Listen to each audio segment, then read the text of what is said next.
Aurkeztu ginen teknoskopio lehiaketara, Elhuyarrekoa, eta irabazi genuen, eta sari bat izan zen, hona etortzea, bizitan, eta bueno, ikertzaileekin, praktiketan, laborategian, eta horrela egon gara.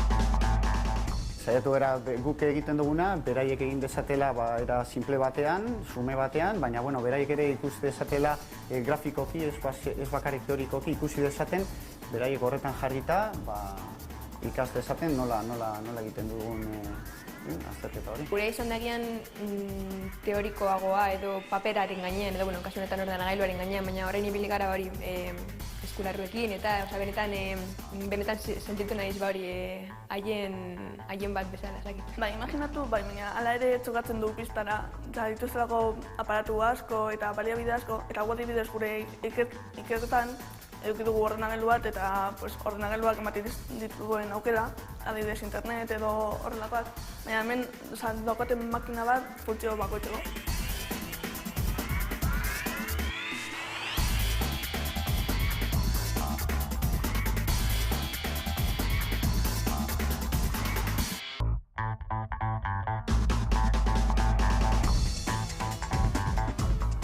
Duela urte batzuk dramak pentsatzen nire bizitzan nahi dudala dedikatu investigaziera, ze mundu guztiak dakienez gaur egun etorkizunera begira garrantzitsua izango da hori, gauza berriak garatzea, investigazioak egitea, gure etorkizuna apur bat prestatzea.